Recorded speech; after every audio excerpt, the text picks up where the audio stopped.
As emoções, elas nem são boas e nem ruins. Me perguntam isso muito, mas você pode transformar toda a sua emoção em algo positivo. Porque as emoções, elas são substâncias químicas que são impressas holograficamente. Mas não precisa ficar preocupado com essa palavra estranha. As emoções, elas existem para reforçar algo nessa nossa memória de longo prazo. Deixa eu te dar um exemplo. Eu me lembro quando há mais ou menos 13 anos atrás, não mais, 20 e poucos anos atrás, eu saí numa viagem para um casamento do pai do meu ex-marido. E durante o caminho, a gente estava muito emocionado e muito feliz. Eu me lembro do gosto, inclusive, do quibe que eu comi. Olha para você ver, por aquela emoção, eu guardei qual foi a comida que eu comi naquela viagem. No entanto, quantas viagens eu já fiz e não me lembro disso?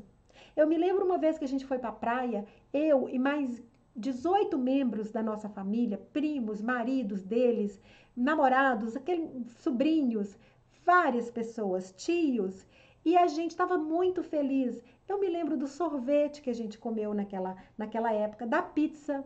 Eu me lembro de uma viagem há 3 anos atrás. A gente estava muito feliz, eu, meu irmão, minha cunhada, minha sobrinha, minha filha, do prato que a gente comeu naquele restaurante numa outra praia. Então, a emoção pode te fazer lembrar de um prato que você comeu na sua infância.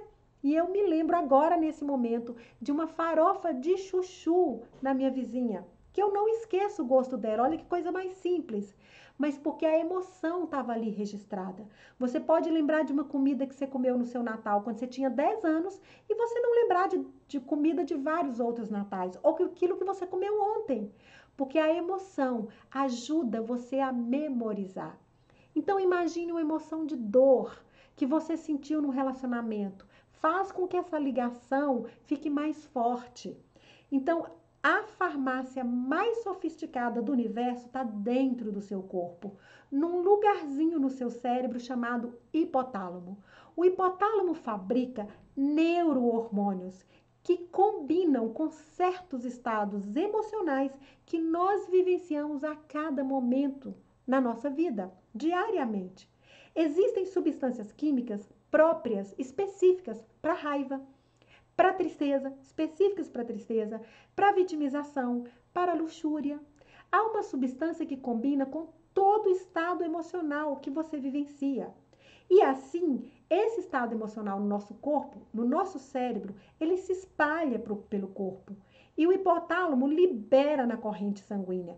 Eu vou passar um filmezinho rápido aqui para você explicar o que são essas cenas. Isso aí é uma imagem do cérebro, a câmera está entrando dentro do cérebro e lá nós temos essa célulazinha que parece até um coração batendo, mas não é não, é o hipotálamo.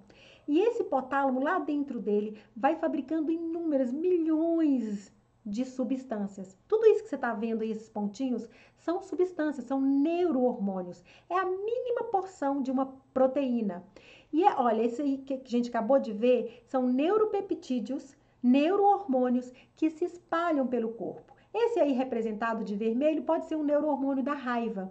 E ele espalha por todo o seu corpo e na borda da sua célula, como eu falei, existem inúmeros neuroreceptores.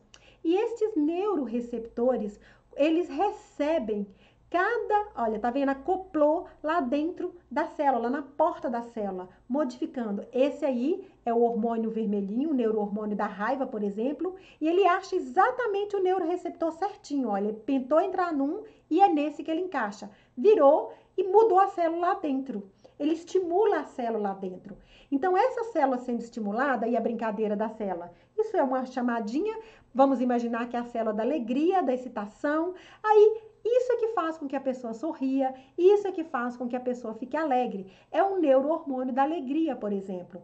Ou pode ser o neurohormônio da raiva, da fome em excesso para as pessoas que comem muito. Então, aí tem um filmezinho onde as pessoas são estimuladas, né, nas suas diversas emoções, nessa cena de uma festa. Essas célulazinhas marrons são pessoas que tendem a se vitimar. Você vai percebendo tudo que acontece, ele está brincando aí nessa cena, nesse desenho animado, das célulazinhas representando os neurohormônios. Olha aí, essa pessoa que come muito, ela foi estimulada, porque ao longo da vida dela, ela recebeu estímulos específicos que vão fazendo com que suas células cada vez mais queiram alimentos. É assim que é o vício químico da nossa célula. Cada vez mais, lá no hipotálamo, libera um estímulo e a pessoa fica querendo mais daquele hormônio. Agora ele vai mostrar uma cena de uma pessoa que tende a se vitimar. Olha lá, alguém sujou a roupa dela e ela fica, ai, tudo isso acontece comigo. Ou de uma pessoa nervosa que está brigando. Então essa cena, uma pessoa autoritária que quer mandar, que quer brigar, essa cena mostra aí, o hormônio da raiva, né? Mostra as várias situações em que a pessoa vive e que os hormônios são liberados no corpo dela, fazendo com que ela haja repetidas vezes de determinada forma. Então, isso é uma representação dos hormônios, da atividade neuronal que acontece a partir de um pensamento, libera-se um estímulo e o hipotálamo fabrica aquele hormônio específico, ele é liberado na corrente sanguínea e você tem a sensação própria daquele hormônio. É por isso que uma pessoa, quando está com raiva, ela sente até dor no corpo. Porque lá no seu corpo, nas células musculares, o hormônio da raiva se acopla.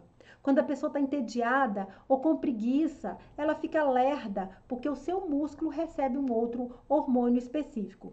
Agora eu vou voltar para o slide e vou continuar mostrando isso. Então, como eu disse, o hipotálamo vai imediatamente formar o peptídeo, liberar na corrente sanguínea e o seu corpo inteiro, ele vai apresentar exatamente essa correspondência de emoção e de sensação relacionado com aquele peptídeo. Então, aqui é uma figurinha, aquilo que a gente viu naquela célulazinha, naquele desenho animado. Cada célula do neurônio vai liberando as substâncias específicas e cada célula do seu corpo tem aqui os receptores específicos para cada sensação. Se você o tempo inteiro está produzindo hormônio de raiva, o que vai acontecer é que vai haver uma tendência das suas células a produzir mais receptores de raiva, cobrindo toda a superfície da sua célula. Ou se você tem vários estímulos de pensamento fabricando tristeza, o hipotálamo fabrica peptídeo de tristeza que vai forçar com que todas as suas células comecem a fabricar mais receptores para tristeza, cobrindo a membrana celular. Isso é que faz com que seja viciado, você ou qualquer pessoa se torne viciado em emoções ou viciado em ideias. Isso que faz com que uma pessoa pense negativamente a respeito de um conceito ao longo de sua vida repetidas vezes. Às vezes você conhece alguém que fala assim, puxa vida, fulano só reclama da vida. Fulano, tudo que fala é daquele jeito, não vê alegria em nada, não vê positividade em nada. Por quê? A pessoa está criando em torno de suas células somente receptores para tristeza e reclamação. E aí ela força o hipotálamo só produzir aquelas substâncias. É por isso que os neurocientistas falam que nós podemos nos viciar pelos peptídeos que circulam no nosso corpo, da mesma maneira que uma pessoa pode viciar em cocaína ou heroína. Porque a heroína, quando ela entra na corrente sanguínea, ela vai se ligar aos mesmos receptores para a heroína. Então, se você vai colocando mais e mais substância química lá dentro, ou uma pessoa, por exemplo, vicia em medicamento para dormir. Cada vez que coloca esse medicamento aqui, tem um receptor específico, ele vai aumentando e esse receptor vai pedindo que a pessoa coloque essa substância no corpo dela. Porque cada vez a sensação fica pequena, fica mínima, porque a pessoa vicia na sensação e doses maiores ela vai querendo. Então é por isso que muitas vezes você vê pessoa que ao longo da vida vai ficando velha e se tornando mais nervosa, mais briguenta, porque ela vai pedindo a fabricação de um aumento de um número maior de peptídeos para o hipotálamo. Então nós podemos nos viciar em emoções, sim. E aí você me pergunta, pensamento positivo resolve? Está provado por essa aula inteira que eu acabei de te dizer que resolve. Se você pensar positivo, vai fabricar um peptídeo de um pensamento de alegria correspondente ao pensamento positivo que vai para sua corrente sanguínea e vai criar a necessidade de mais receptores. Agora, não é de um dia para o outro. Há anos e anos você está pensando e criando peptídeos negativos de tristeza, de reclamação e de raiva. De um dia para o outro não acontece isso. Mas tem algo que você pode fazer para potencializar o pensamento positivo. É sentir. Lembra? A emoção, ela intensifica o relacionamento de longo prazo. Então, quando você pensar em dinheiro, sinta a felicidade, memorize, lembre e imagine situações que você quer que realize na sua vida como se estivesse no presente e sinta-se feliz. É isso que eles falam do segredo, que você precisa pensar, mas precisa sentir junto, para que o hipotálamo libere a substância necessária e os seus receptores em todo o seu corpo aumente e você fique viciado em emoções positivas. É por isso que as pessoas que prosperam também viciam na prosperidade, porque elas querem mais e mais destes neurohormônios. E é muito melhor você viciar em alegria e prosperidade do que o contrário. Pelo menos eu penso assim.